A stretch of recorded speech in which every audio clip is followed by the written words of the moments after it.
Bonjour à toutes et à tous, bienvenue dans ce 34e épisode des Tontons Golfeurs. Je suis Sébastien et je suis bien évidemment toujours avec mes acolytes et amis Antoine et Kevin. Salut les gars. Salut les gars. Salut. Bienvenue encore une fois. On espère que ce nouvel épisode vous plaira, qui sera basé sur une grande spécialité de notre ami Antoine Schwartz, puisqu'il en a même fait sa grande réputation. Nous allons parler de putting, mais pas n'importe quel sujet au niveau du putting. Nous allons parler du dosage et de la gestion de la vitesse, souvent un peu trop oubliée.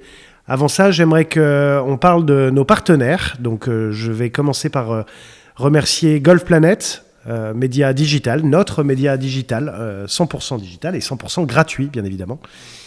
Vous pouvez retrouver toutes les actualités du golf mondial sur l'application, tout comme sur le site internet. Vous pouvez aussi vous inscrire à la newsletter pour recevoir tous les lundis le récap de la semaine qui vient de se terminer et bien évidemment recevoir aussi les dernières infos des Tontons Golfeurs. Un grand merci à Wally Clubmaker pour son soutien, son aide sur toute la partie vidéo, montage et leur soutien tout au long de l'année. Et je vais terminer ces remerciements par Callaway, qui nous soutient depuis le début. Un grand merci à eux. Vous retrouverez dans vos magasins préférés toutes les nouveautés qui sont sorties il y a quelques mois. Et également remercier Odyssey. Odyssey, on va en parler parce que pour bien putter et pour bien doser, il faut un bon putter. Donc Odyssey reste quand même une marque mythique, emblématique et les putters les plus utilisés sur le DP World et sur le PGA Tour. C'est pas pour rien, ce sont des excellents putters. Donc du coup, rentrons tout de suite dans le vif du sujet. Moi, je vais tout de suite m'énerver. Je ne vois tout le temps que les joueurs dire « Ah, j'avais la bonne ligne, attends, c'est quoi la ligne ?» Mais les gens, ils n'ont jamais la bonne vitesse. Ils n'ont jamais la vitesse. C'est assez incroyable quand... mais même joueur professionnel, de à quel point parfois tu restes omnubilé par la ligne du putt et en fait, tu en oublies presque de temps en temps la vitesse. Donc déjà, qu'est-ce qu'une bonne vitesse ? Quelle est la bonne vitesse ? Est-ce qu'il y en a plusieurs ? Et quels sont, Antoine ou Kevin, bien évidemment, les indispensables pour bien gérer la vitesse sur les greens ? Alors Antoine, si tu permets... Non, Mais non, mais tu peux, moi ça m'a fait du bien sur le dernier épisode de parler aussi du grip, notamment au niveau du grand jeu. Voilà, j'ai pas l'habitude de beaucoup le faire. Non, mais j'ai envie de t'écouter, ça m'intéresse Antoine. Alors vas-y, je t'en prie. Moi aussi j'ai envie de m'écouter, ça m'intéresse. Antoine, c'est les aléas du direct. Antoine, t'es en pause dans notre discussion, j'aimerais bien te voir. Voilà, merci Antoine. Excusez-moi, je sais que vous étiez perturbé. Alors, déjà, bien doser un putt, c'est bien faire rouler la balle. Voilà, si vous voulez, quoi qu'il arrive, que vous puissiez avoir un contrôle des vitesses qui soit juste, il faut que la balle, elle roule correctement. Pour ça, il y a plusieurs paramètres qui sont importants. Le premier, c'est ce qui va être autour de la mécanique, qu'on va développer au fur et à mesure. Et puis, la deuxième chose aussi, pour bien gérer vos profondeurs, ça va être de bien lire un putt. Parce qu'au bout d'un moment, si on n'est pas capable de savoir si votre putt monte, descend, tourne de gauche à droite à gauche, on va avoir des difficultés sur ça. Donc, ça reste pour moi les deux choses les plus importantes. Dans un premier temps, on va parler de la mécanique. Tout ce qui est autour de la mécanique, quelqu'un qui va déjà bien faire rouler la balle et on va dire surtout qu'il y a une bonne gestion de la vitesse, c'est quelqu'un qui est capable de bien contacter la balle et de façon régulière.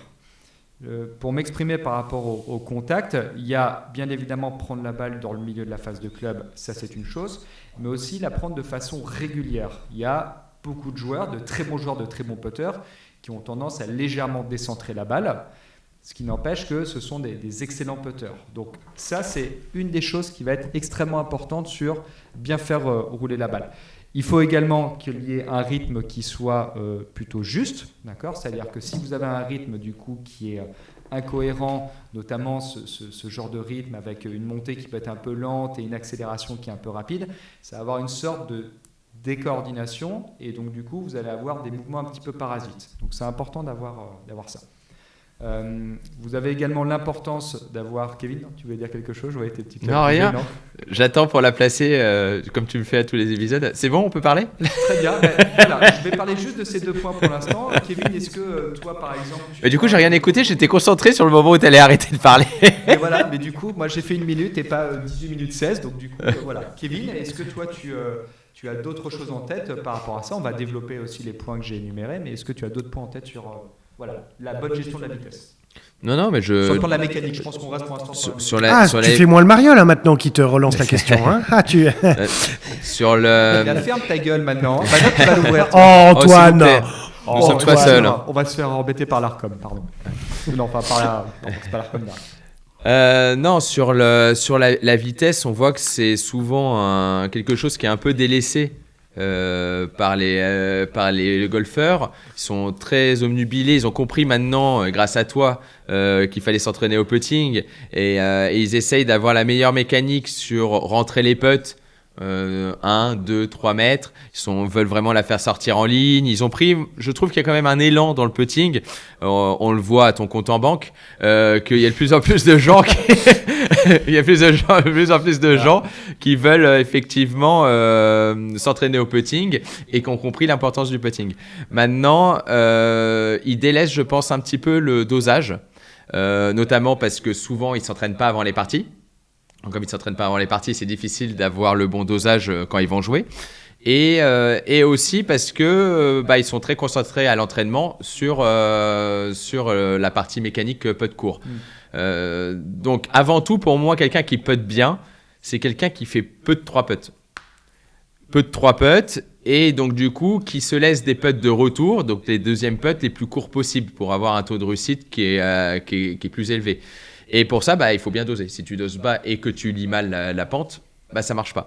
Donc ça, effectivement, dans l'entraînement, je pense qu'il faudrait mettre un tout petit peu plus l'accent sur la vitesse. Maintenant, au niveau mécanique, je vais te laisser plus développer, mais forcément une question de rythme, question de centrage qui est très important et de comment on met la vitesse. Donc, je pense que ça peut être différent en fonction des personnes, mais il y a quand même une trame importante de comment on génère la vitesse. Est-ce qu'on la met une accélération progressive? Est-ce que c'est à impact? Je l'ai dit exprès de cette façon-là parce que je pense que l'accélération est peut-être plus progressive pour que la balle puisse rouler, tout de suite se mettre à rouler au lieu d'avoir un impact trop fort avec une balle qui risque de sauter. En tout cas, moi, ce que je vois et comment j'aide les personnes au putting avant de te les envoyer, c'est sur des choses assez simples, c'est sur des exercices vraiment de dosage. Et je leur dis que même si ce n'est pas sur les greens sur lesquels vous allez putter le week-end prochain, le fait de faire des exercices de dosage réguliers sur des greens différents et sur des greens tout le temps prendre l'habitude, vous allez vous calibrer beaucoup plus facilement. Moi, ce que je pense aussi, malgré tout, c'est que, vu comme Antoine vient d'être vulgaire, je peux me permettre aussi, mais c'est juste que c'est chiant, en fait, de s'entraîner à la vitesse. Déjà, s'entraîner... Tu es professionnel de golf, tu dois avant tout pouvoir t'entraîner de façon non chiante et tu dois être jouissif sur ça. Mais je le fais, mais je peux comprendre complètement que quelqu'un qui joue au golf pour s'amuser, en ayant quand même aussi un petit peu l'envie d'être performant, que s'entraîner à la vitesse, mis à part sur un énorme putt avec énormément de break, avec beaucoup de descente ou quoi que ce soit, là c'est assez drôle de se dire comment est-ce que je peux réussir à la mettre près du trou. Mais je pense que sur des putts un peu en montée, un peu en descente, un peu gauche-droite, les putts après, à part si quelqu'un joue sur des greens Disneyland toutes les semaines, mais les greens sont souvent quand même pas relativement plats, mais en tout cas pas avec des très grandes vitesses pour ce que les gens ont l'habitude de jouer. Donc une balle qui a moins de vitesse, elle est moins impactée par la pente. Donc c'est peut-être un petit peu plus facile de doser. Donc les gens, je pense très, très souvent, c'est pas très dur en fait de doser, alors que ils sont avec le GPS du chariot électrique, plus la montre GPS, plus le Bushnell pour savoir au centimètre près combien il y a, est-ce qu'il y a 147,9 ou est-ce qu'il y a 151,2 au drapeau, mais par contre ils savent jamais quelle distance ils ont à putter. Donc il y a quand même un truc un peu bizarre de vouloir doser au grand jeu. Ah ouais, mais il y a 85, mais mon coup de pitch, il fait 80, je sais pas trop quoi faire et compagnie. Alors que sur les greens, il n'y a jamais de réflexion sur la distance qu'il y a à putter, sur est-ce que ça monte un peu, est-ce que ça descend un peu. Et le deuxième point sur lequel je voulais aller, c'était pour ceux qui ont déjà joué à la pétanque ou pour ceux qui font même juste des pétanques au chipping green ou même au putting green, on se rend compte souvent qu'on dit tout le temps la même chose, c'est la balle hauteur est souvent plus proche que celles qui sont dans l'axe. Quand il y a une illusion d'optique ou quoi que ce soit, c'est souvent la balle qui est à la hauteur du trou ou à la hauteur du cochonnet à la pétanque, qui est la plus proche quand il y a un doute. Et ça prouve en fait l'importance de la vitesse, à quel point des erreurs de vitesse vont être beaucoup plus impactantes que des erreurs de pente. Le nombre de putts qu'on a déjà vu de quelqu'un avec nous dans une partie, ou même nous-mêmes, de mettre un bouchon qui passe au bord du trou, qui effectivement, si elle avait pris le fond du trou, elle avait une chance de rentrer. Mais en fait, vu qu'elle n'a pas pris le trou, elle est 4 mètres longue.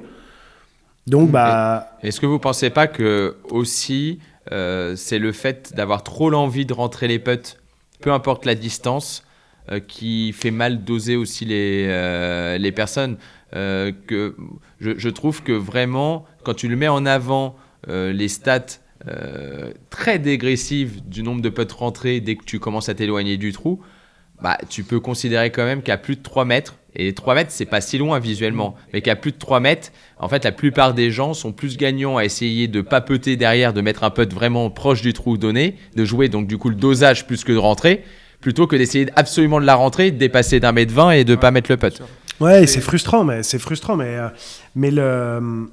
Vas-y Antoine, parce que du coup je savais plus ce que je voulais dire. Je veux juste, après on va continuer à développer ce point-là qui est extrêmement important. Je veux revenir sur les points mécaniques en plus. Donc j'ai parlé d'un bon centrage, d'un bon rythme. Il y a également l'angle d'attaque qui est extrêmement important.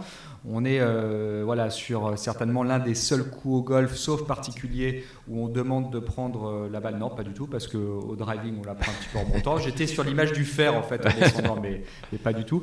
On va prendre la balle légèrement en remontant également. C'est ça qui va nous permettre déjà d'imprégner cette image de top spin pour optimiser cette roule.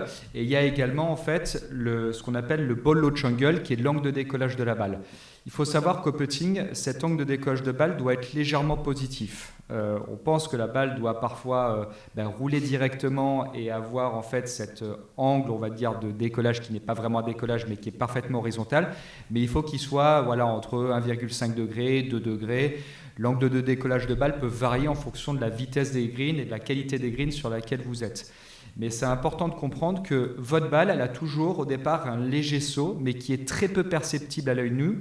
Et que cette balle, en fait, va avoir, lorsqu'elle va légèrement sauter, cet effet de top spin.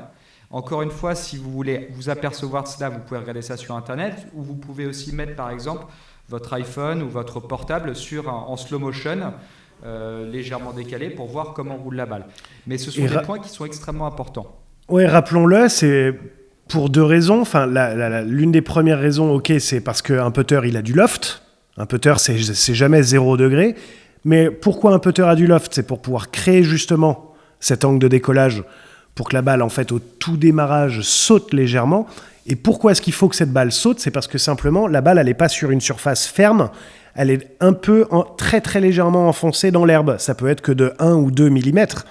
Mais si elle partait à 0 de launch angle, si elle partait parallèle au sol, en fait, elle sautera obligatoirement, mais de manière aléatoire, en tapant l'herbe, en fait, dans laquelle elle est appuyée devant elle. Donc si elle décolle très très légèrement, comme tu dis, de 1,5 ou 2 degrés, c'est quand même très peu perceptible à l'œil nu. C'est ce qui va lui permettre de sortir de son tout petit trou qu'elle a créé elle-même par son poids. Là, il y en a peut-être qui m'ont perdu, je suis pas physicien, j'essaie de faire simple. Mais juste pour qu'elle puisse en fait décoller et ensuite tout de suite se mettre à rouler. C'est pas il faut relever son pitch quand on fait un long putt parce qu'elle a trop décollé. Non, c'est vraiment juste pour qu'elle sorte de son petit trou. C'est un peu le même système si vous avez une balle qui est extrêmement enfoncée dans le rough. Si vous cherchez à prendre un bois et que la trajectoire part trop basse, vous allez accrocher l'herbe tout de suite. La balle va avoir une... Voilà, exactement. Donc il faut adapter par rapport à ça, c'est certain. Et comme tu le dis, les gens pensent qu'il faut directement avoir une balle qui part à l'horizontale, mais il faut que cet angle de décollage de balle soit légèrement positif puisqu'elle repose sur l'herbe qui appuie. Et donc tu dirais qu'il faut avoir plusieurs putters avec des angles différents ou en fait si jamais tes greens où tu joues toute l'année sont des greens qui sont à tendance assez lents et un peu épais, il faut mieux savoir plus de launch et que si tu as des greens ultra rapides où il faut peut-être avoir moins de launch ou tu vas mettre plutôt plutôt chercher à avoir tout le temps le même angle parce que c'est suffisant d'avoir 1,5 ou 2 et surtout tu l'adaptes par rapport à la technique de la personne.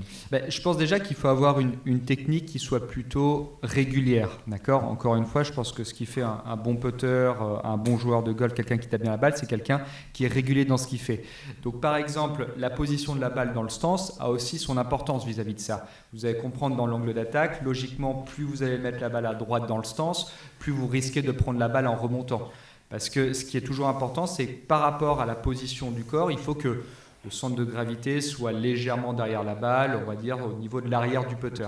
Et c'est ça qui va vous permettre au final d'avoir cet angle d'attaque qui va être légèrement remontant. Je parle vraiment de quelque chose qui est standard. Il y a des cas spécifiques avec une balle qui est vraiment positionnée très à gauche, avec du coup le haut du corps qui est un peu plus à gauche.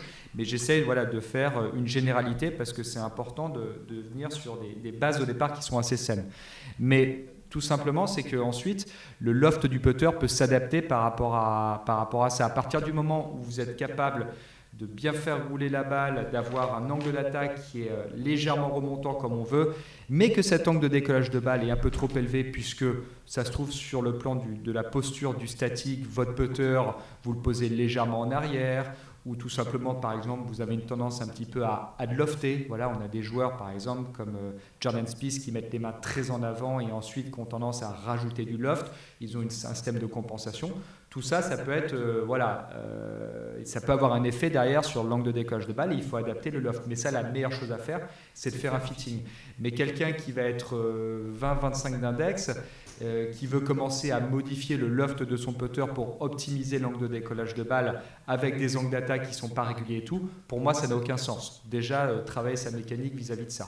Mais d'une façon générale, il faut comprendre que lorsqu'on a une balle qui est sur un green, quand l'herbe est très très basse et que ça roule beaucoup, l'angle de décollage de balle peut être un peu plus faible par rapport au fait que la balle repose sur le green, mais du coup, comme le green est ferme, ça n'enfonce pas trop l'herbe. Il y a une question d'auteur d'herbe. Et si le green est mauvais avec une herbe qui est assez haute, notamment l'hiver malheureusement, c'est là où l'angle de décollage de balle doit être un peu plus élevé. Non, personne ne veut me faire une petite blague parce que j'ai passé 2 minutes 15. J'ai hésité, je me suis dit ça va faire un peu parce lourd, que t'as placé mais tu quoi vois, j'ai vraiment hésité. Mais je pense que j'ai fait 2,15 et pas 2,30, 2,35, c'est pour ça que l'hésitation ne s'est pas mise en place. Voilà les gars, est-ce que vous voulez rajouter d'autres choses sur le plan de la mécanique Non, je trouve qu'un épisode de 15 minutes sur le putting, c'était bien. Après voilà, revenir sur la notion d'entraînement. Je pense que c'est effectivement primordial. Mais moi j'aimerais bien que tu parles, quand tu disais rythme tout à l'heure dans la mécanique, comment on peut savoir si on a un bon rythme? Est-ce que c'est plutôt un rythme lent? Est-ce que c'est un rythme rapide? Est-ce que c'est dû à une amplitude plus ample, moins ample, une accélération? Voilà, si tu devais un petit peu aider les gens pour justement les longs putts, pour être plus précis, qu'est-ce qu'ils doivent chercher à avoir comme rythme ou comme amplitude? Est-ce que c'est une accélération? Enfin voilà, de définir un petit peu plus précisément ce que tu recherches toi avec les personnes que tu entraînes. Ouais. Alors moi j'essaie de donner cette image de lorsqu'il y a une vitesse de montée de putter qui est équivalente à la vitesse de la descente en termes d'accélération. Je ne veux pas voir en fait des vitesses qui sont extrêmement différentes parce que comme je disais, c'est ça qui va créer des compensations sur le plan physique au niveau du corps humain. Donc il y a des joueurs qui ont une tendance à avoir une légère décélération au moment de l'impact et d'autres une légère accélération. C'est des profils qui sont différents et ça, dire qu'il faut absolument accélérer au moment de l'impact, c'est quelque chose de faux. Il ne faut pas forcément. Moi, on me voit par exemple, j'ai un rythme qui est assez rapide, mais j'ai une légère décélération au moment de l'impact. Et malgré ça, j'ai quand même un dosage qui est extrêmement bon. Donc, je trouve ce qui est toujours intéressant quand même, pour faire de façon extrêmement simple, c'est essayer par exemple d'utiliser un métronome, par exemple. Le fait d'utiliser un métronome, ça vous aide un petit peu à comprendre cette notion de rythme. On n'est pas parfaitement dans ce qu'il faut, mais on est dans 80-90% de avoir un bon rythme, cette image de tic, toc, tic, toc. Alors, il y en a, ça va être plus sur du tic, toc, tic, toc. C'est une application aussi, non? Comment? Ouais, j'allais dire, cet épisode n'est pas sponsorisé par un réseau social chinois. et du coup, est-ce que tu gérerais les différentes vitesses ou dosages par des amplitudes différentes ou par l'accélération différente? Non, par des amplitudes. Je ne veux absolument pas que les vitesses, entre guillemets, d'accélération varient. Tout simplement, c'est que oui, si par exemple je fais accélérer une voiture sur une longue distance, ben à 30 mètres elle va avoir une certaine vitesse, à 50 mètres elle va avoir une certaine vitesse, 70 mètres une certaine vitesse, c'est-à-dire que bien évidemment, plus je vais prendre d'amplitude, plus l'inertie du putter va me permettre de générer de la vitesse. Donc au moment de l'impact, la balle va avoir une certaine vitesse et une longueur. Je ne veux pas que lorsque j'ai un putt de 5 mètres ou un putt de 10 mètres, que l'amplitude soit exactement la même. Il faut vraiment avoir cette notion d'amplitude. C'est comme si je vous demande de faire un chip à 20 mètres, par exemple, vous allez me faire un certain mouvement. Si je vous demande de me faire un coup qui est un peu plus long de 40-50 mètres, vous n'allez pas me prendre la même amplitude, vous n'allez pas prendre la même amplitude, vous allez en prendre plus. Donc moi, je veux qu'on reste dans cette logique-là de ne pas avoir une amplitude similaire pour des distances différentes. Moi, je trouve que c'est vraiment une particularité qu'on voit sur tous les bons putters de loin. C'est la capacité, c'est presque le courage qu'ils ont de monter le putter aussi loin que ce qu'ils font. C'est-à-dire que je le vois simplement parce que hier j'étais sur le putting green pendant un petit moment et c'est vrai que pendant mes pauses, de temps en temps, je jette un coup d'œil à ce qui se passe à côté. Et c'était plutôt des joueurs... j'ai pas vu beaucoup de joueurs, je pense, de moins de 15 d'handicap. Et en fait, tu te rends compte que les gens n'osent pas monter le putter. Ils font souvent un tout petit backswing et ensuite... presque, il pourrait finir en full finish pour faire un putt de 15 mètres vu que le green était en montée et que c'était un peu lent. C'est la plus grosse erreur qui est faite, c'est certain. Alors que c'est tellement plus facile en fait de faire prendre de l'élan au putter et ensuite de le laisser tomber à la même vitesse. La balle, elle a automatiquement beaucoup plus d'énergie vu qu'il y a eu l'inertie du putter au moment là où il est venu frapper la balle au point bas et qui du coup fait que la balle elle a beaucoup plus d'énergie et que c'est beaucoup plus facile en fait de le faire. Mais je trouve qu'il faut un certain courage, vu qu'on sait que c'est pas un très long coup. Les putts de plus de 15-20 mètres, ça commence à être rare, très rare. Et on sent que les gens n'osent pas, en fait. N'osent pas monter le putter plus loin, parce qu'ils se disent « Oulala, non, mais là, en fait, quand je fais ça, c'est limite avec mon sandwich, je sais que je fais 20 mètres, alors que là, j'ai que 10 mètres à putter. » Mais c'est des clubs qui sont différents. La balle, elle vole pas. La balle, elle va tout de suite rouler. Enfin non, elle va sauter, mais très peu de temps. Et qu'il faut vraiment avoir ce courage de monter le putter, de le laisser monter. Et c'est presque...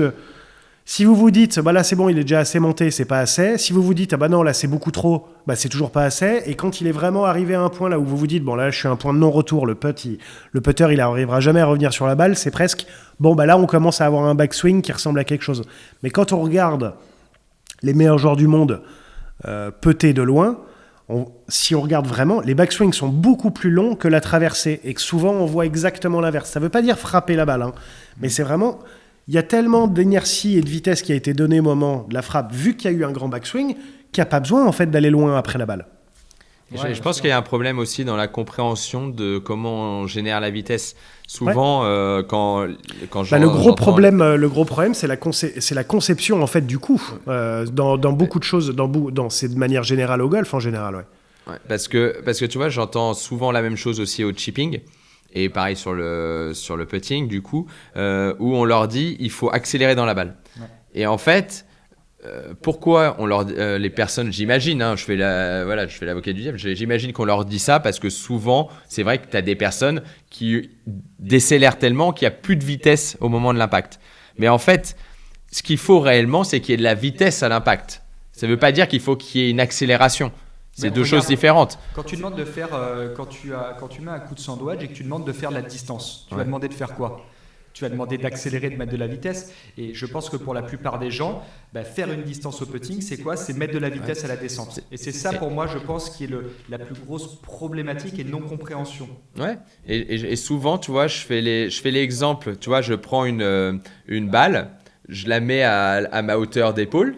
Donc pas très haut, mais je la mets à la hauteur d'épaule et je la laisse tomber et je dis voilà, imagine qu'on a mesuré à 50 cm du sol la vitesse, ok ? J'ai pas accéléré, j'ai rien fait, j'ai juste laissé tomber la balle.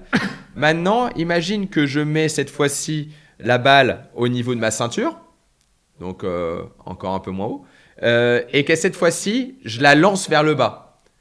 Et en fait, si on calcule à 50 cm du sol la vitesse, on va avoir la même vitesse qui est enregistrée, sauf qu'il y en a une qui a été créée par l'amplitude et que j'ai pas accéléré, donc presque une décélération, si tu veux, avec une balle qui est en train de décélérer, et l'autre avec une balle qui a été accélérée. Et au final, à l'impact, il y avait la même vitesse qui a été créée. Et en fait, il faut arriver à comprendre qu'au putting, notamment pour le dosage, on crée plus du coup par l'amplitude, par le fait que le poids du club et l'inertie, comme tu disais, qui va générer, mais qui peut être en phase décélérante, tant qu'il y a de la vitesse, plutôt qu'une phase d'accélération. Et souvent, cette notion de vitesse à l'impact, qui est forcément due à une accélération, n'est pas forcément la bonne. Et ce qui est assez dingue, c'est que par rapport à cette erreur, moi sur le plan du centrage, je vois des centrages qui s'améliorent considérablement quand ils ont un rythme qui est beaucoup plus calme, dans le sens de jouer beaucoup plus avec l'inertie du putter à descendre plutôt que d'accélérer. Les personnes qui accélèrent en général, voilà, ils vont accélérer de façon, comme je disais, décoordonnée, et donc les contacts vont être n'importe où dans la face, alors que lorsqu'ils vont avoir plus d'amplitude pour jouer avec l'inertie du putter, les contacts, comme par hasard, vont s'améliorer. Donc il y a vraiment un impact qui est hyper important sur ça. J'ai envie de dire peut-être que dans un premier temps, en priorité, ça serait de parler du rythme par rapport à ça. C'est d'avoir un rythme qui est vraiment impeccable, qui ne veut pas dire, encore une fois, un rythme qui est très lent. Ça veut juste dire avoir, dans un premier temps, dans l'esprit de tout le monde, une vitesse de montée de putter qui est similaire à la descente et qui n'est pas une accélération qui soit trop forte, mais jouer sur l'inertie du putter. Alors qu'il soit similaire, c'est-à-dire qu'elle soit lente ou rapide, ça a un peu d'influence pour toi. Exactement. Après, bien évidemment, on va avoir un peu de 25 les extrêmes, mètres. quoi. Si on a une montée si on a un rythme qui est très lent, au bout d'un moment, ça va demander de prendre une amplitude qui est peut-être un petit peu trop démesurée. Déjà, comme disait Seb, que c'est extrêmement difficile pour les gens en termes de perception de se dire mon putter il doit monter là, et quand je leur dis non, monte-le un peu plus loin, laisse tomber le putter, et qui voient la distance qu'ils font au final et le contrôle qu'ils ont, c'est extrêmement difficile de vraiment percevoir cette sensation de prendre beaucoup d'amplitude. Ils ont l'impression de dire j'ai l'impression d'être monté en demi-swing. Non, pas en demi-swing, déjà tu étais t'étais sur une amplitude peut-être de 70 cm à droite, mais après tu as un putt de 25 mètres en montée, donc c'est normal. Et après, parler effectivement de la notion d'entraînement, comme tu l'as dit Kevin ou Seb, je ne sais plus, l'entraînement en fait reste indispensable. Si vous voulez progresser dans un domaine, dans un secteur, il faut vous entraîner. Si vous voulez progresser sur des longs putts, il faut vous entraîner sur les longs putts. Je pense qu'il peut être intéressant déjà, c'est essayer par exemple de calculer la dispersion moyenne que vous avez lors d'une attaque de green. Si vous calculez sur le premier trou après mon attaque de green, j'étais à 15 mètres. Ensuite, j'ai loupé le green, mais après j'ai fait un chip, je me suis mis à 5 mètres, etc., etc. On peut vite se voir au bout d'un moment, peut-être que la distance moyenne du premier putt, elle peut se situer à 10 mètres, 11 mètres. Mais je suis sûr que les 10 mètres, 11 mètres, vous entraînez peut-être 10 fois moins, ou tu vois, que les putts à moins de 2-3 mètres. Donc il y a aussi cette notion d'entraînement. Ça, tu vois, c'est intéressant, parce que j'écoutais un podcast hier... en anglais là où ils ont parlé beaucoup de Dave Pelz qui est décédé il y a quelques semaines, et du coup il parlait justement que ça avait métamorphosé le niveau de Phil Mickelson sur les sorties de bunker quand Dave Pelz, par des études qu'il avait fait et compagnie, s'était rendu compte que sur le PGA Tour la moyenne des distances des sorties de bunker jouées était de 10 yards. Et en fait, Mickelson n'était pas un bon joueur de bunker à ce moment-là, malgré ce qu'on pense, vu qu'il a toujours été quand même plutôt adroit avec un sandwich, mais spécifiquement dans les bunkers, il n'était pas très fort. Et à partir du moment là où Dave Pelz a vu ça, il lui a mis que des systèmes d'entraînement là où il ne s'entraînait que à 10 yards. Et il était passé, je crois me souvenir, de 125e en dispersion dans le bunker, et en s'entraînant juste sur la moyenne, il était passé 3e l'année d'après, dans la dispersion en venant des bunkers. Parce donc que ça, c'est assez circuit, il loupe plus souvent short side que... Il rate très souvent dans les bunkers qui sont très proches des drapeaux, ouais. Parce qu'une sortie de bunker de 10 mètres, c'est quand même vraiment... Enfin, de 10 yards, ouais, donc 9 mètres, c'est très court.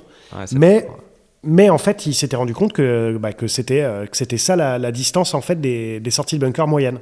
Il y a des sorties de 25 mètres. Eux, ils ont souvent en plus des... Enfin, quand on joue à niveau pro, tu as des greens extrêmement fermes, avec donc les sorties très courtes, du mauvais côté, sont parfois vraiment pas les plus simples. Donc c'est vrai que faire une différence sur ce secteur de jeu.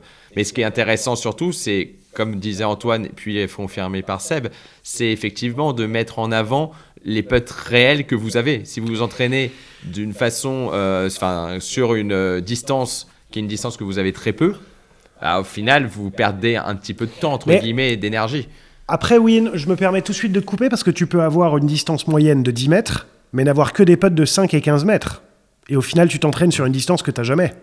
Ouais, mais c'est pour ça que c'est pas une moyenne, juste, c'est le ça pattern. permet tout ce d'être qu'il dans faut une, regarder. voilà, ça permet de savoir du moment que vous savez que c'est votre moyenne et pas forcément le putt que vous rencontrez le plus souvent.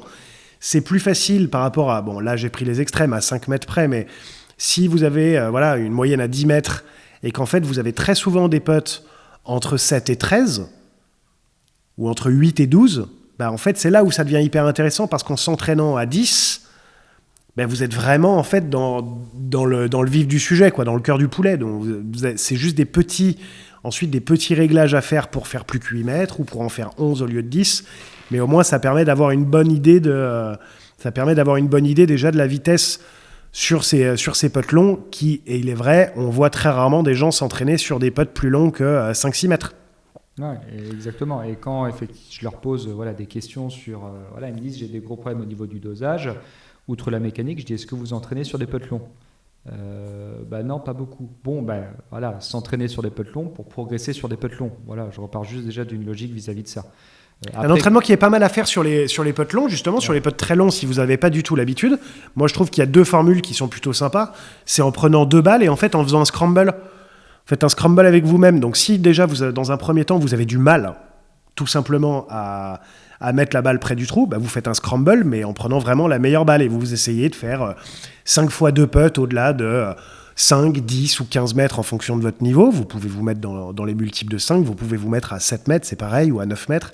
Mais d'essayer juste de faire 5 fois 2 putts d'affilée avec la meilleure balle. Et puis si vous commencez à vachement progresser ou que vous voulez vous entraîner sur des distances un poil plus courtes, qu'entre 5 et 10 mètres par exemple, plutôt qu'au-delà de 10 mètres, vous pouvez faire un scramble, mais avec la plus mauvaise balle. Et l'idée, c'est de faire 2 putts avec la plus mauvaise balle. Donc il y a plein de petits jeux comme ça qui peuvent être faits justement et en les adaptant, parce que là on dit scramble, mais on peut le faire en meilleur comme en plus mauvaise balle, peu importe le niveau. Même quelqu'un qui nous écoute qui est 25 d'handicap, oui, il va pas se mettre à 15 mètres ou à 20 mètres en faisant des scrambles avec la plus mauvaise balle, mais en fait peut commencer à 4 mètres, à 5 mètres, proche du trou, mais en essayant juste de faire 2 putts avec la plus mauvaise balle des deux. Je trouve que c'est... Ce qui est aussi mal compris pour moi, c'est aussi que sur le coup d'essai. Je trouve qu'il y a très souvent une grosse différence entre le rythme, comme tu disais, et l'amplitude qu'il y a sur le coup d'essai et la reproduction sur le vrai coup. Donc en fait, j'essaye vraiment de leur dire, le premier objectif, c'est que sur le coup d'essai, tu crées le putt. Tu regardes bien la longueur du putt, tu ressens bien l'amplitude et la vitesse. Et ton seul objectif, c'est de reproduire la même chose. C'est trop tard, tu crées plus le putt. Mais vraiment d'avoir cette notion de prendre la décision de ce que tu vas faire dans le coup d'essai et après tu reproduis. Et déjà, si tu arrives à répéter la même chose, en fait, tu commences déjà à créer des repères et à créer des choses qui se répètent. Et j'aime bien leur faire un exercice qui est en plus très simple, sans mettre grand chose en place, c'est de mettre 3 balles. Et j'appelle l'exercice du triangle, je sais pas comment ça s'appelle, ça doit avoir un nom. Mais en gros, tu fais un coup d'essai, tu crées ton putt, tu fais ton putt un peu dans le vide, sans viser de trou, tu le mets n'importe où, donc ça peut être à 5, 6, 7 mètres, tu mets comme tu veux. Et après, ton objectif, ça va être de répéter le même geste et de faire le plus petit triangle avec ces 3 balles. Donc d'essayer de les mettre les 3 les plus proches les unes des autres. Et je trouve que ça, c'est un exercice qui est assez simple à mettre en place juste avant d'aller jouer. Quand tu n'as pas beaucoup de temps, tu jettes 3 balles. Il y a des gens sur les trous, etc. Tu peux pas trop utiliser tout le putting green. Tac, tu fais l'exercice triangle, tu fais 3 balles. Et le but, c'est de faire tes coups d'essai et tes exécutions les plus proches les unes des autres et arriver à faire le plus petit triangle. Ouais, très, très bien. Voilà. Après, entraînez-vous. Il y a des exercices de performance qui sont simples. Moi, il y a un exercice que j'aime bien, c'est mettre une baguette qui est 4 pieds derrière le trou, donc 1,20 m derrière le trou.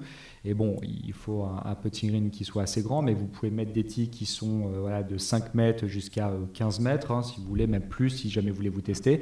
Vous prenez 3 balles et en fonction de votre niveau, à vous de vous adapter, essayez de mettre par exemple une balle entre le trou et la baguette qui est derrière. À un niveau un peu plus intermédiaire, vous pouvez mettre 2 balles entre le trou et la baguette, et à un niveau plus confirmé, 3 balles. Donc tout simplement, c'est pouvoir s'entraîner également à ça, vous mettre un petit peu sous pression. Et ensuite, voilà, les choses vont aller mieux. Mais avant tout, quelqu'un qui dose bien également, c'est une personne qui s'adapte à l'environnement auquel il est. Parce que j'entends beaucoup de personnes qui me disent, voilà, j'ai eu le problème avec les dosages là parce que les greens étaient lents.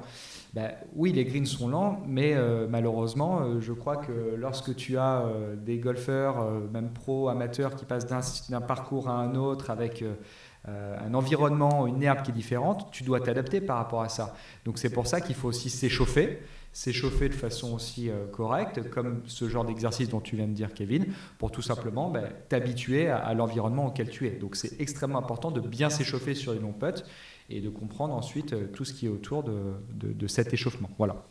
Par rapport justement à... Ouais, ta tête par rapport à ce qui est autour, tu mettais en avant tout à l'heure plus la mécanique. Là, est-ce qu'il y a d'autres choses qu'il faut regarder? Tu parlais de s'adapter, donc je pense que là tu parlais de la vitesse, mais il y a aussi effectivement la lecture qui est importante. Qu'est-ce que tu peux nous dire là-dessus et des astuces peut-être pour nous aider, pour aider les personnes qui nous écoutent? Déjà, effectivement, je vais faire un petit point de rappel. La vitesse, et tu l'as dit Kevin au début, la vitesse c'est la chose la plus importante. Pour moi, elle est plus importante que la direction à ce niveau-là, parce que c'est celle qui va vous permettre d'être le plus proche possible du trou. C'est-à-dire que si vous faites une erreur de direction en étant à 10 mètres, vous allez peut-être vous retrouver à 2 mètres 50, 3 mètres, vraiment, d'accord, une erreur. Si vous faites une erreur si vous faites une erreur de direction, oui, ça va être... non, attendez, je vais la refaire, on va y arriver, bam. Si vous faites une erreur de direction, au maximum, c'est ça, vous allez vous retrouver à 2 mètres 50, 3 mètres avec un bon dosage. Par contre, si vous faites une erreur de dosage, vous pouvez vous retrouver à 5-6 mètres, vous voyez ce que je veux dire? Donc, la gestion de la vitesse est la chose la plus importante, ça, c'est une certitude. Maintenant, pour répondre à ta question, est-ce que tu peux me la reposer, Kevin? Parce que j'ai perdu complètement le fil. C'est quoi un petit peu tu disais que c'était hyper important de bien lire, de s'adapter. Oui, c'est ça. Quelqu'un qui dose bien, effectivement, c'est quelqu'un qui est capable de bien lire un putt. D'accord? Alors, l'erreur de lecture peut venir de la quantité de pente droite-gauche ou gauche-droite, mais après, il faut que vous soyez capable de déterminer si votre putt il est à plat, un peu en montée, énormément en montée, un peu en descente, beaucoup en descente. Donc ça, c'est indispensable, sinon c'est impossible. Donc la lecture joue un rôle qui est fondamental sur la réussite d'un long putt. Pour ça, les différentes astuces, elles sont simples. Vous avez sur le visuel, donc tout simplement tourner autour de votre putt pour essayer de déterminer déjà par exemple si vous voyez la balle qui est plus haute par rapport au trou. Déjà sur le visuel, même si effectivement le trou est à hauteur du sol et la balle est un peu surélevée, vous pouvez quand même essayer d'avoir un visuel par rapport à ça. Donc déjà au moins ça vous donne l'idée de est-ce que je dois mettre un tout petit peu plus de vitesse d'amplitude par rapport au putt que j'ai à faire ou mettre un petit peu moins d'amplitude si le putt monte ou descend. Ça c'est une première chose.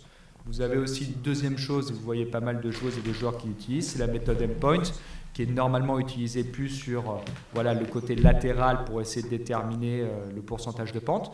Là, vous pouvez vraiment vous mettre dans le sens de la pente pour essayer de voir si vous sentez le côté droit qui appuie plus par rapport au côté gauche et tout simplement vous aider sur cette perception de la pente. Au moins déjà, savoir si votre putt monte ou descend pour déjà optimiser ça.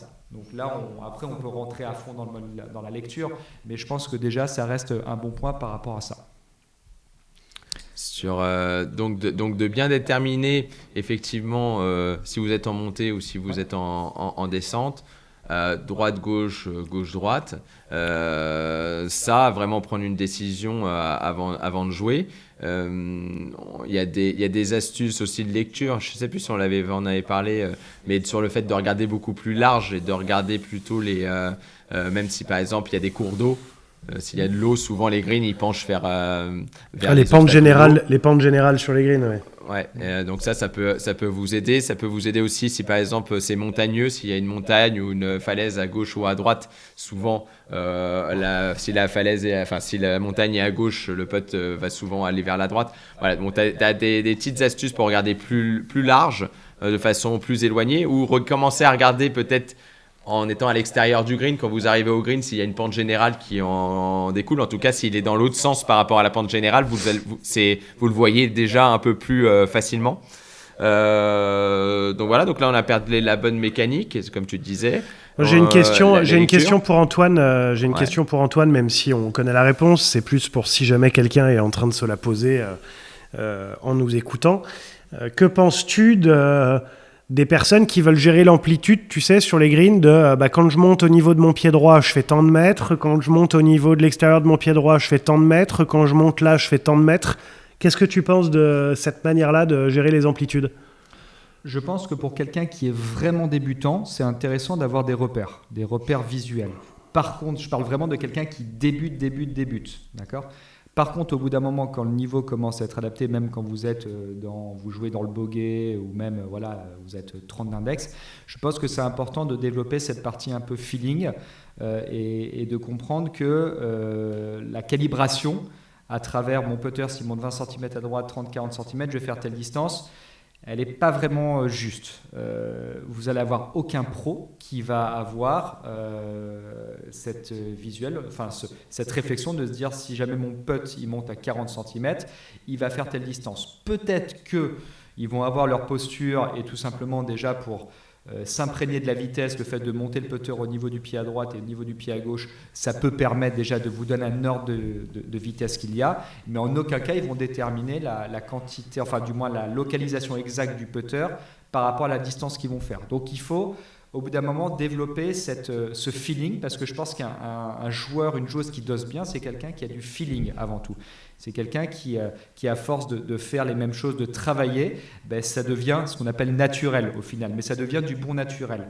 Donc je ne suis vraiment pas pour, en fonction du niveau, donc si le niveau commence à être correct, de calibrer, mais ça va être plus sur la quantité d'amplitude, mais inconsciente, si je puis dire. J'espère que je me fais comprendre, si vous m'avez compris vis-à-vis de ça, mais il faut que le feeling soit développé. Il y a un moment, on ne peut pas tout calculer de A à Z.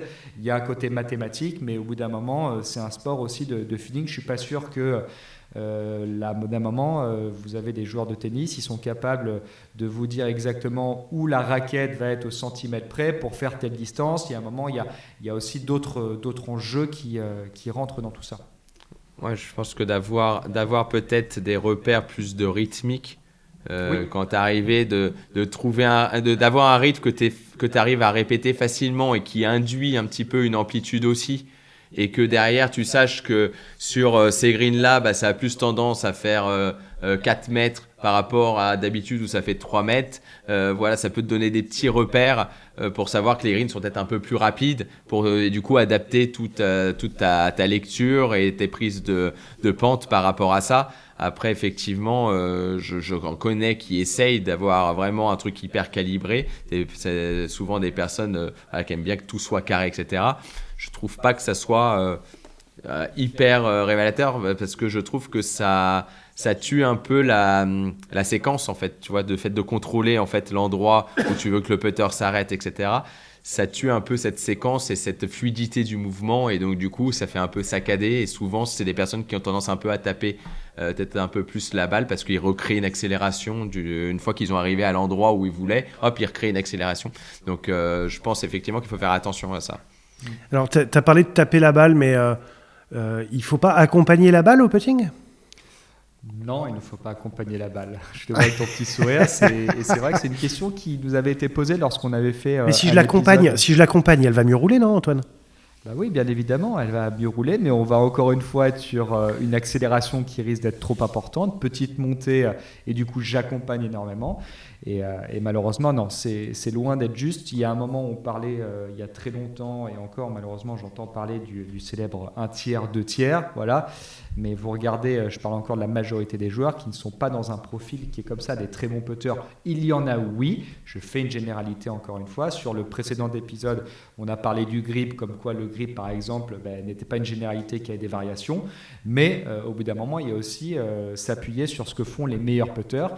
Et on en voit très peu, avoir une montée qui est très courte et le fait d'accompagner la balle. Ça, au contraire, on pense qu'on va faire une distance. Mais encore une fois, le contrôle de la profondeur ne va pas être forcément juste. Je prends encore la référence de si je vous demande de faire 20 mètres avec le sandwich et si vous arrêtez à un seul endroit, enfin une amplitude donnée, vous allez faire telle distance. Si je vous demande de faire 40 mètres et vous essayez de vous arrêter à la même amplitude, vous allez devoir faire une grosse accélération et je peux vous assurer que vous allez avoir beaucoup plus de mal à gérer vos profondeurs par rapport à une amplitude plus importante. C'est souvent une conséquence en fait. C'est-à-dire que souvent les gens comme ne montent pas assez et génèrent une accélération trop vive, sont entraînés et ont le putter qui entraîne. Même si il y a des gens qui cherchent à le faire, mais je pense qu'il y a souvent une conséquence de personnes qui montent, enfin ce qu'on disait depuis le début, qui montent pas assez le putter pour les longs putts et du coup qui créent l'accélération. Et à partir du moment où tu l'as créée trop forte, bah, tu remontes le putter.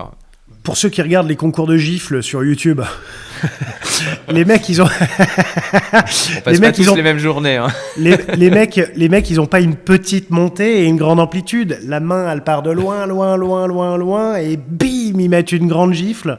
Et il n'y a pas un grand follow-through. Le follow-through, pan, il a pris la joue du mec et puis c'est bon. Non, je voulais faire des blagues qu'on peut plus faire en 2025. Mais bah, t'as vu quand tu frappes ta femme, mais ça, on n'a plus le droit. Ou quand tu frappes tes gosses. C'est pour ça que ça ne sera pas dans l'épisode. Donc du coup, non, là, on va encore avoir des problèmes. Mais non, mais c'était, je voulais faire la vanne comme ça. Mais donc du coup, j'ai pensé aux blagues, aux gifles sur YouTube qu'on peut voir passer de temps en temps.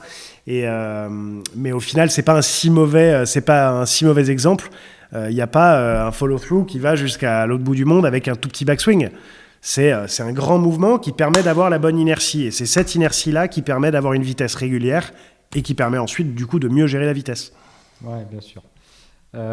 Après, un point que je voulais aborder, même si c'est loin d'être prioritaire aussi, c'est par rapport au putter. Donc, il faut être vigilant aussi que voilà, le putter ait un poids qui soit adapté et un swing weight également qui soit cohérent. D'accord ? Donc, le swing weight, c'est quoi ? C'est le rapport qu'il y a entre le poids de la tête de club et le bout du manche, donc le bout du grip, qui permet d'avoir l'association entre un chiffre et une lettre. Et en général, un équilibrage de putter classique, on est entre D3 et D7. Voilà. Ça, si vous regardez un petit peu la notion de swing weight, c'est tout simplement voir un petit peu l'équilibre global du putter. Si vous êtes vigilant par rapport à ça, il y a souvent des personnes qui ont des putters, et ce sont des putters spécifiques. Je ne vais pas citer de marque parce que je ne me souviens même pas du nom de la marque pour vous dire. C'est qu'ils ont des putters qui ont énormément de poids en tête de club. Dans la tête de club. Et ça peut générer du coup beaucoup de difficultés au niveau du dosage parce que d'une façon générale, lorsque vous avez beaucoup de poids dans la tête de club, ça peut vous aider à faire sortir une balle un petit peu plus forte, mais ça peut vous casser un peu le rythme.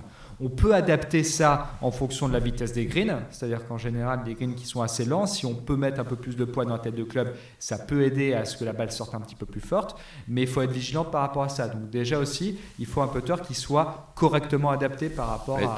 Trop léger en tête, c'est chiant aussi, non ? Ouais, bien sûr, trop léger. Mais trop lourd, c'était il me semble que c'était heavy putter. Mais ce qui est intéressant dans heavy putter, c'est que vu qu'on n'en entend plus parler, ça serait peut-être pas impossible qu'ils aient déposé le bilan. Donc du coup, ça veut dire que ça marche pas. Voilà, un putter trop lourd. Ouais. Alors après, attention, il y en a qui ont des soucis sur la mécanique. On a déjà évoqué un épisode sur les yips. Par rapport à ça, donc il y a différentes compositions du putter qui peuvent aider, mais je parle encore d'une personne qui arrive générale. Parfois, là j'ai eu hier une personne qui m'a dit voilà, c'est quelque chose, je pensais qu'elle allait beaucoup m'aider sur les dosages, mais en fait pas du tout. On lui a rajouté, donc un fitter en Espagne lui a rajouté 120 grammes dans le grip. D'accord ? Donc, ce qui fait qu'il se retrouvait avec une tête de club qui avait une espèce, j'ai l'impression d'avoir une plume au bout du putter. Et la personne me disait, mais c'est vrai que j'ai beaucoup de mal à doser par rapport à ça. Voilà. Et je dis, oui, là, vous êtes vraiment dans un cas extrême. C'est-à-dire que même le poids que je bougeais sur la machine à swing wedge, je ne voulais même pas aller dans l'extrême. Donc, on était sur un poids qui était complètement incohérent. J'ai tout de suite fait passer sur un équilibrage qui était complètement l'opposé, sachant qu'il avait ce putter. Et hop, un putter. Hop. Hop, un putter. Mais effectivement, le swing weight, il faut faire très attention si vous coupez votre putter ou s'il est plus long, parce que ça change cet équilibrage. Effectivement, il y a des poids derrière sur certains putters si vous les bougez.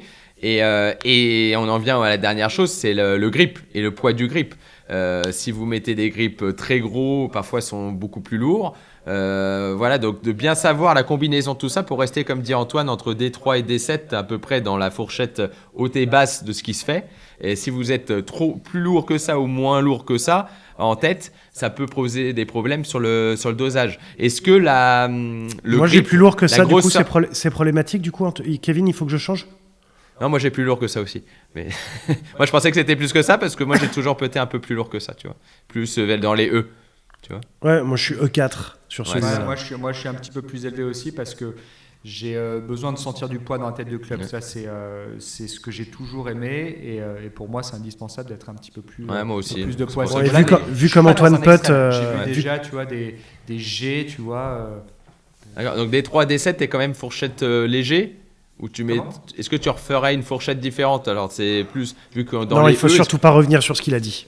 C'était parce que D3, Clac. D7, ça reste quand même des équilibrages légers ou C'est la moyenne. C'est la moyenne, de ce ok. qu'on va trouver en fait sur les putters. Tu les prends en général, ils sont assez basiques. Un putter en moyenne fait 550 grammes Ouais. avec un équilibrage qui est entre D3 et D7. D'accord, dans le commerce, quand tu prends un putter, généralement, il est dans cette fourchette-là. Et après, soit il y a des personnes qui veulent être un peu plus lourd ou un peu plus léger, mais en tout cas, ça, c'est ce que tu trouves dans le commerce. Voilà, c'est absolument dans le standard. Et après, cela s'adapte. Après, attention, hein, c'est pas la flèche qui fait l'Indien. Donc, mais voilà, la flèche aussi parfois. Mais une bonne flèche, c'est bien quand même. Oui, une bonne flèche. C'est pour ça que la flèche a aussi son importance. Autre question, est-ce que la taille du grip peut enlever des sensations et que ça soit Non, plus la difficile pour le taille dosage n'a jamais eu de problème, n'a jamais eu de rapport avec la sensation.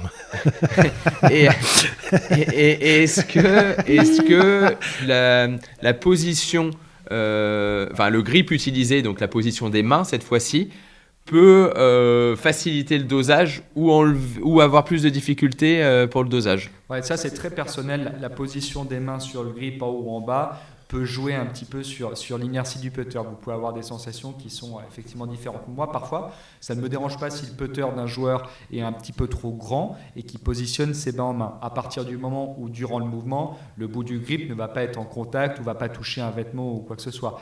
Donc, c'est vrai que si vous vous amusez, par exemple, un peu à varier la hauteur des mains sur le grip, vous allez avoir une sensation qui va être différente dans la tête de club et dans les mains. Après, la taille du grip... Je parlais aussi sur le fait de grip inversé, grip pince, etc. Pour le dosage. Oui, bien sûr. En fait, tout simplement, le fait de varier un petit peu les mains sur le grip peut rendre, par exemple, un côté dominant un peu plus calme. C'est-à-dire que moi, je vois souvent, par exemple, des grips classiques avec la main droite en bas et la main gauche en haut. Et je vois une action de main droite qui va être un petit peu plus dominée, parce que le côté droit est un peu plus dominant. L'effet de la positionner avec, du coup, en grip inversé, une main gauche qui est plus en bas, va permettre de jouer avec le côté gauche qui peut être un peu moins dominant. Donc ça peut avoir un effet de calmer le rythme, de direction de phase de club, tout ça. Mais là, on est vraiment... Là, je parlais par exemple, tu vois, sur le fait que tu vois des joueurs qui font grip pince sur les petits et qui font sur les longs, ils ont du mal à avoir du dosage. Donc est-ce qu'il y a des grips, par exemple le grip pince qui est plus difficile pour le dosage, et percevoir le dosage, ou le grip inversé, etc. Est-ce qu'il y a des types de grips qui sont quand même moins conseillés si vous avez des problèmes de dosage ou pas? Non, je pense qu'encore une fois, là, tout s'adapte en fonction de chaque personne. C'est sûr qu'être en grip pince sur des longs putts peut être beaucoup plus compliqué parce qu'encore une fois, ça va demander de jouer beaucoup plus avec l'inertie du putter. L'idée du grip pince en général, c'est d'avoir plus un côté gauche qui peut diriger le putter avec une main droite qui est plutôt faible en termes de pression, de domination. Donc du coup, à partir de ce moment-là, si vous jouez pas avec l'inertie du putter, mais vous essayez de trop accélérer, ça va être très compliqué. Donc c'est pour ça que j'ai des joueurs qui sont sur des putts courts en grip pince, et lorsqu'ils sont sur des grands putts, ils reprennent un grip classique. Mais on voit un joueur par exemple comme Tommy Fleetwood, lui qui utilise absolument parfait, mais si vous regardez, il a vraiment, lorsqu'il a un long putt, il va vraiment chercher cette quantité d'amplitude. Donc encore une fois, ça revenait sur la problématique dont parlait Seb, sur, oui, un long putt, c'est de l'amplitude. Alors que si vous faites ça avec un grip pince, en essayant de chercher une longueur avec une faible amplitude en essayant d'accélérer, là, ça va être très compliqué. Donc, être vigilant par rapport à ça. Ok, ensuite, effectivement, là, on parlait de certains exercices pour travailler également. Je te coupe parce que je pense qu'on a oublié peut-être l'aspect sur l'insert. Est-ce que l'insert peut avoir un insert? Moi, je sais que les joueurs qui ont souvent du mal, c'est des inserts qui font que la balle part un peu forte. Ouais. Ils ont plus de mal à doser. Et quel type d'insert tu vas plus conseiller et aussi au niveau du décentrage, quoi. Ouais, alors les inserts, en fait, tu vas avoir des inserts, tu vas avoir des têtes qui sont donc forgées, toute la face qui est faite du même composant. En fait, il y a plusieurs fonctions. Il y a une fonction aussi d'une balle qui peut sortir un tout petit peu plus forte. Et il y a aussi une notion de confort et de retour sur information. Par exemple, lorsque vous avez des têtes par exemple, qui sont complètement forgées, vous allez avoir du coup toute la tête qui est faite du même composant. Et lorsque vous allez centrer la balle, on va être sur un toucher qui va être assez soft. Et lorsque vous allez la décentrer, ça va être un petit peu plus ferme. Je prends d'autres inserts qui vont être assez doux. Lorsque vous allez centrer la balle, ça va plutôt être doux. Et lorsque vous allez la décentrer, ça va plutôt être doux également. Donc, Le jeu de l'insert va avoir déjà un confort sur la perception, le retour sur information. Ça, c'est une chose. Ensuite, sur le dosage, oui, le fait d'avoir parfois un insert un petit peu plus ferme peut la faire sortir un petit peu plus forte, mais attention, ce n'est pas une généralité, ça dépend beaucoup de chaque insert, c'est très spécifique, donc il faut se renseigner sur la qualité de l'insert, sur tout ça. Par exemple, il y a une belle évolution qui a été faite de la part des putters Odyssey, notamment sur les nouveautés qui sont sorties de l'année dernière et qui continuent cette année sur la gamme i1 et i1 Mild, qui a été un gros effort qui a été fait sur la phase de club, qui fait que lorsque vous décentrez la balle va avoir un effet un peu plus trampoline, si vous voulez. C'est-à-dire qu'en général, lorsque vous décentrez la balle dans le putter, la balle va tendance à avoir une énergie que vous avez développée qui va être moindre. Là, grâce à ces nouveaux inserts, elle va permettre de vous rapprocher en fait de la distance que vous feriez si vous la prenez dans le sweet spot. Donc encore une fois, tout est mesurable, mais ce sont des choses qui sont intéressantes en fonction des nouvelles technologies qui sont développées. Donc pour améliorer vos dosages aussi, la technologie peut vous aider, notamment sur cette nouvelle gamme de putters. On a parlé déjà de quelques petits exercices pour réussir à mieux doser les putts. Est-ce que vous avez là, comme ça, qui vous viennent d'autres idées d'exercices simples pour les personnes qui nous écoutent ? On termine là-dessus en essayant de donner un exercice chacun ou peut-être toi Antoine tu peux en donner plusieurs vu que tu en connais plus. Vas-y, je t'en prie, vas-y. Alors moi pour bien faire rouler la balle, il y a un exercice que j'aime bien, c'est peut-être avec le sand wedge. Pourquoi ? Parce que ça va développer un peu votre habilité à pouvoir essayer de prendre déjà la balle au bon endroit. Donc on cherche toujours à prendre la balle légèrement en remontant. Bien évidemment, il faut que la balle du coup soit centrée dans la face. Là, l'avantage avec le putter, c'est que si jamais votre hauteur de contact n'est pas juste, vous allez tout de suite avoir une balle qui risque de sauter. Donc j'aime beaucoup, tu vois, cet effet. C'est lequel l'endroit parfait de centrage de la balle ? Alors, c'est au niveau de l'équateur. Alors en général, le putter, lorsqu'il arrive entre 6 et 7 mm du sol, c'est là où dans la majorité du temps, on va avoir la bonne hauteur de contact en termes de sweet spot. Après, ça va dépendre. Et par rapport à la balle, ça veut dire que tu essayes que le point de contact il soit à l'équateur, un peu en dessous, un peu au-dessus ? Moi, j'essaie qu'il soit juste légèrement en dessous. Okay. Pour se la faire en remontant justement. Voilà, exactement, c'est ça. Si vous la prenez au-dessus de l'équateur, là vous risquez d'avoir du coup cette caponne entre guillemets qui reste d'être fait, d'accord. Lorsque vous faites une caponne sur le grand jeu, c'est que la balle vous la prenez sur le capot, donc au-dessus. Okay. Donc il faut quand même la prendre légèrement en dessous de l'équateur pour aider sur ça. Mais peut-être qu'un sand wedge, ça va être assez intéressant pour vous faire comprendre la notion de rythme et de bien contacter la balle, je trouve, dans la tête de club. Donc on sort complètement du putter et je trouve que c'est très intéressant de le faire comme ça, pour vraiment cette notion de contact et de rythme. Toi, Seb ? Ensuite, avec un putter, je vous laisse donner deux exercices avec des putters, mais c'est bien de sortir de ce cadre un petit peu putter. Vas-y, si tu en as d'autres, vas-y, c'est toi qui fais ça toute la journée. Un exercice également pour le centrage, qui est le fameux exercice de Woods, avec les 2 tirs de part et d'autre de la phase de club. Ça, c'est une des choses importantes de centrer la balle de façon régulière. Et c'est vrai que quelqu'un qui dose bien la balle est quelqu'un qui contacte la balle de façon régulière. Et Woods, sur son échauffement depuis très longtemps, il place 2 tirs de part et d'autre de la phase de club, il met la balle au milieu des 2 tirs et il fait des putts, que ce soit avec les 2 mains, avec la main gauche, la main droite, vraiment pour sentir ce centrage et en même temps cette notion de rythme et sentir que tout le corps bouge de la même façon.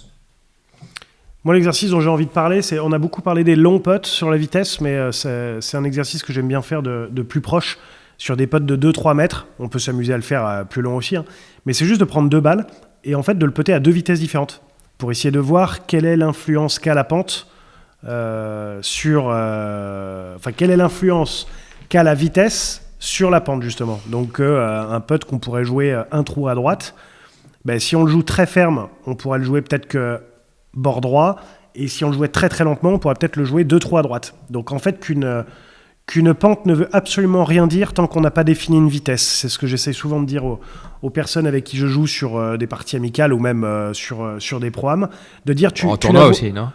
Ouais, en tournoi pas trop.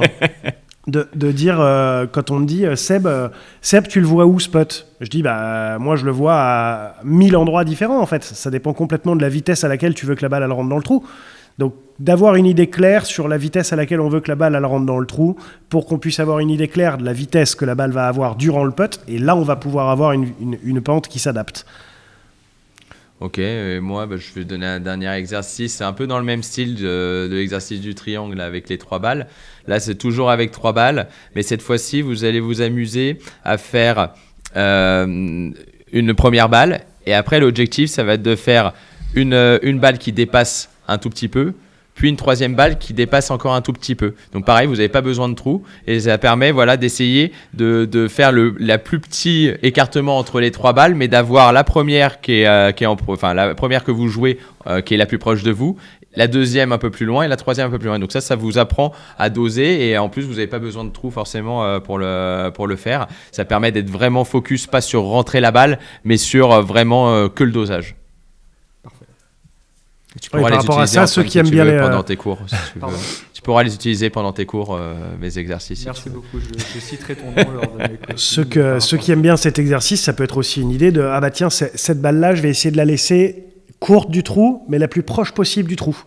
Ou bah tiens, celle-là, il y a de la pente, je vais essayer de la faire arriver juste du bord derrière du green. le trou. Des exercices pour les jeunes. Des Là, bords il faut du green, essayer de la mettre la plus proche du green. Je sais plus comment ça s'appelait le jeu qu'on faisait quand on était plus jeune. Pac-Man. Hein Pac-Man, non, mais c'était autre Le chose. but c'était de lancer, je crois que c'était une pièce ou je sais plus quoi, la plus proche du mur, du bord du mur sans toucher le mur. C'était les POG. Ah, c'était l'époque. Ah oui. Et c'est un peu le même système, mais tu fais avec les jeunes, tu vois, tu les fais peuter jusqu'au bord du green sans sortir du green. Ouais, très bien sur ça. Bon, voilà les gars, écoutez. Eh ben super, très bien. Maintenant, il n'y a plus d'excuses, on est obligé d'avoir la bonne vitesse. Ouais. Exactement. Et avant d'essayer de rentrer des longs putts, essayez juste de vous rapprocher déjà dans la conception mentale du putt. Voilà. Et se rapprocher, ça peut être dépassé. Hein. Parce que souvent, je trouve que les gens restent courts parce que justement, ils ont cette idée de se rapprocher, mais sans avoir eu aucune possibilité de mettre le putt. Donc je pense qu'il faut partir dans l'idée d'essayer de mettre le putt, mais en finissant le plus près possible. Ouais. Très bien. La voix du sage pour terminer. C'est exactement ça. Et ben merci les gars, un grand merci à Wally Club Maker pour son aide. Vous pouvez retrouver des putters chez lui et bien sûr vous pouvez aller aussi chez Antoine pour vous aider à choisir le meilleur putter pour avoir le meilleur dosage. Un grand merci à Golf Planet, notre média chez Tonton Golfeur, qui est 100% gratuit, 100% digital, que vous pouvez retrouver aussi bien sur le site internet que sur l'application mobile pour l'avoir tout le temps avec vous sur votre smartphone, ou bien évidemment aussi vous inscrire à la newsletter. Enfin, j'ai dit ou, mais c'est et surtout, pour pouvoir être toujours au courant des dernières infos du golf mondial. Et pour terminer, un grand merci à Callaway qui est présent depuis le début de cette aventure avec nous. Retrouvez toutes les nouveautés qui sont sorties il y a quelques mois dans vos magasins préférés et également les putters Odyssey que vous pouvez retrouver également. Les putters Odyssey qui sont des petits bijoux, comme je vous ai dit. Si jamais vous avez des petits soucis de décentrage, ça peut vous aider. Et puis on vous met aussi les coordonnées d'Antoine pour le décentrage aussi, tu peux les aider, hein. Oui, exactement. Bah oui, non, et vu que c'est moi qui l'ai dit, je prends 10% sur tes cours. Pas de souci. Et vu que Kevin est sympa, je lui en donne un peu. C'est bon, merci les gars pour cet épisode. Merci à toutes et à tous de nous avoir écoutés jusqu'au bout sur ce 34e épisode des Tontons Golfeurs. Vous pouvez bien évidemment, comme d'habitude, nous contacter letontonsgolfeurs@gmail.com ou sur les différentes plateformes de réseaux sociaux où nous sommes présents, donc Facebook, Instagram ou LinkedIn. Tous vos messages sont toujours lus, c'est toujours un de nous trois qui y répond. Et c'est toujours avec grand plaisir de pouvoir échanger avec vous sur tous les différents sujets et de pouvoir construire des épisodes qui nous ressemblent mais qui vous ressemblent aussi. N'hésitez pas à partager ça avec vos copains, même si vous ne voulez pas qu'ils progressent pour pas qu'ils vous battent. N'hésitez pas à nous mettre des étoiles, à nous encourager, ça nous fait toujours très plaisir. Et puis on se retrouve dans 2 semaines pour le prochain épisode des Tontons Golfeurs. Salut les gars. Salut. Salut.